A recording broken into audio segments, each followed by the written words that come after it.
Tere Silja! Räägime täna rasedusaegsest elustiilist. Aga mida peaks üldse tähele panema, kui hakata rasedust planeerima? Jah, kõigepealt ma tahaksingi rõhutada seda, et kõik rasedused võiksid olla planeeritud ja nii see naine kui ka perekond võiks selleks mõningaid ettevalmistusi siiski teha. Et tasuks vaadata üle oma elustiil, harjumused, kindlasti siis muudatused sisse viia nii toitumisse kui liikumisse, kui need ei ole piisavad ja tervislikud. Loobuda tasuks kõikidest meelemürkidest, et nii nikotiin kui alkohol, et rasestumise puhul on nende puhul ikkagi nulltolerants. Rase muidugi kindlasti võiks vaadata üle oma menüü ja oma ka kehakaalu ja kehamassiindeksi.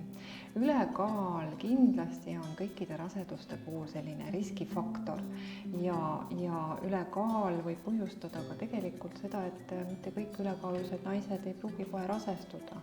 Et see on üks sellise rasestumisprobleemide suuremaid põhjuseid.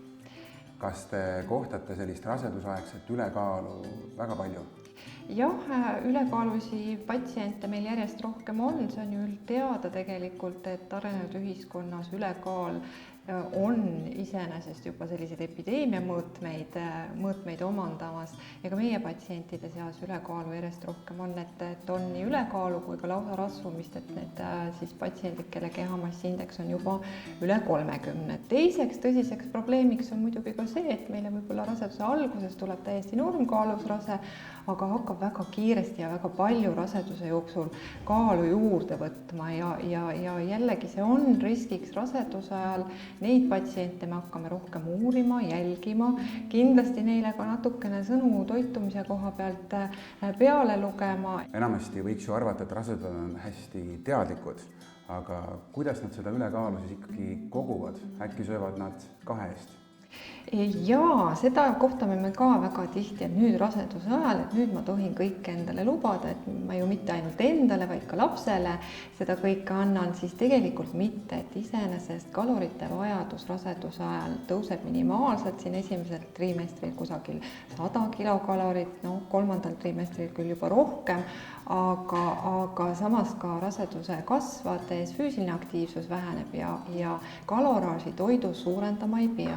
Ülekaalulised rasedad on rohkem ohustatud ka rasedusdiabeedist, ehk siis selle raseda organism veresuhkruga hästi hakkama ei saa ja tegelikult see mõjutab ka beebit, et ka beebi peab pidevalt siis selle kõrgenenud veresuhkruga hakkama saama.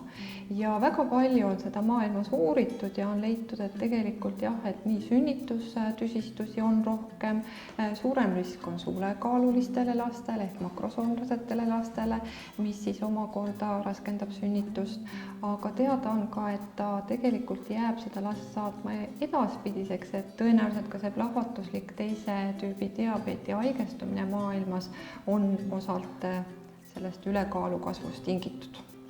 Kindlasti tasub küsida oma ämmaemandalt ja tegelikult usaldada selle koha pealt oma ämmaemandat, et me teame ka seda, et ülekaalust rääkimine on väga selline isiklik ja delikaatne teema ja ka meil ämmaemandatena on vahest väga raske patsiendile läheneda selle teemaga, sest inimesed kipuvad selle peale võib-olla natukene solvuma, et ma ju küll toitun ja ma olen kõike proovinud, aga miski ei aita.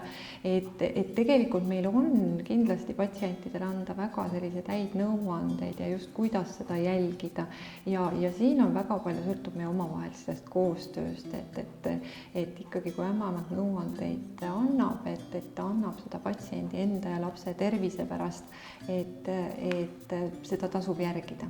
Ma saan aru, et ülekaal on üks kõige suuremaid riskifaktoreid, millega te siin rinda pistate, aga mida üks rase peaks siis veel jälgima enda elus?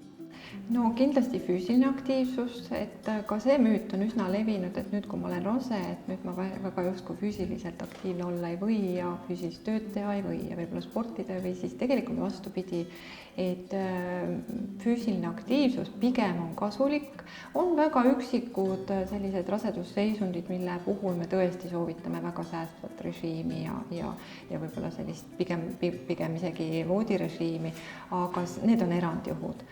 et selline mõõdukas sportimine, liikumine on väga soovitatud. No mis rasedatele sobib, kindlasti jalutamine, käimine, ka mõõdukas sörkjooks, ujumine, vesiaeroobika, et kõik sellised asjad peaksid olema igapäevaselt rasedate tegevuses sees. Üks selline pool tundi kuni tund liikumist kindlasti iga päev peaks olema või seesama 10 000 sammu, mida me kõigi puhul propageerime.